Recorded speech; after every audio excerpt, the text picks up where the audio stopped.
السلام علیکم ملګرو، دا ویډیو خو مې ځکه ضروري وګڼله چې هغه ورځ دا کوم هلک چې تاسو ته ښکاري دا په سوات کې یو هلک قتل کړو.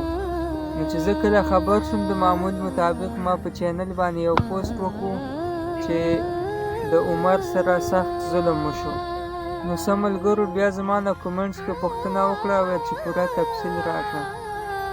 خو هغه ټایم څه پوره معلومات نه وو ملګرو. نو دغه معلومات مې ترلاسه کړل، ما ویل چې تاسو ته هم شیر کړمه، کومو کسانو پوښتنه کړې وه هغوی ته به هم جواب میلاو شي. ملګرو دا دوه ملګري وو، ملګري خو ورته ځکه نشو ویلی چې نور څه تعلق یې نه وو، خو د ګیم په ځای کې یعنې دواړه فوټبالران وو، یو په سینیر فوټبال ټیم کې او بل په جونیر کې وو. په سینیر کې هغه هلک وو، هغه کوم چې غلط هلک وو، د دې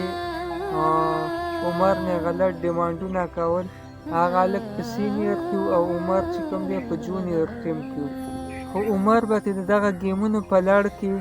ټپس هم زده کول، ځکه چې دواړه ګولکیپران وو، د هغه نه به یې زده کړه هم کوله. او هغه هلک چې کوم دی هغه ورته په غلطه باندې خوښ شو، هغه دا کوشش کوه چې زه د ده سره دا غلط کار وکړم، خو عمر ورته ځان نه ورکو. نو هغه تېره شپه داسې کار شوی و چې د ماسخوتن نه پس عمر ته کال کړي چې ته راشه راوځه، او هغه یې د ځان سره راوستی دی، نو خپل ځای ته هلته کې یې پیچی څښلی دی، بیا یې په بانه باندې روان کړی دی چې راځه داسې پټو طرف ته ځو، هلته کې مو نور ملګري دي یا سی صاحب دی والله اعلم، هغه یې پټو ته کړی دی، هلته کې به یې ورسره شور جوړ کړی، دغه بحث به یې ورسره کړی چې دا کار راسه وکړه، نور تاسو زما په دې خبرو باندې پوهېږئ، هغه به ورته انکار کړی. نو په دغه ځای کې چې کوم دی عمر یې 2 ډزه په سر باندې ایښتلی دی، هغه په ټایم باندې چې کوم دی وجلې، او بیا یې ډېر محنت هم داسې کړی و چې د ده اوس دا مرګ دا ثبوت پټ پاتې شي، چاته پته ونه لګي. ده ډېر محنت کړی و، د ده لاش یې په څادر کې بند کړی و او ډېر لرې مزل هم و،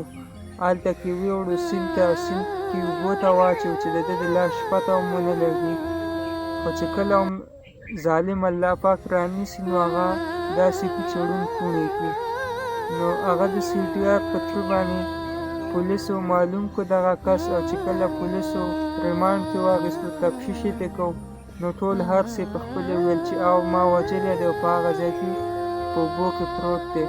نو 3 ورځې بعد چې کوم دی د عمر لاش بیا د سیند نه راویستلی شو، راوړلی شو، او عمر چې کوم دی څه ملګرو تپوس کړو چې دا سوات کې د کوم ځای دی، نو دا په سوات کې د کابل و، فرسټ ایئر کې ده تعلیم کوو، ویلی کېږي د ده والد صاحب چې کوم دی په 2006 کې وفات شوی و. نو دغه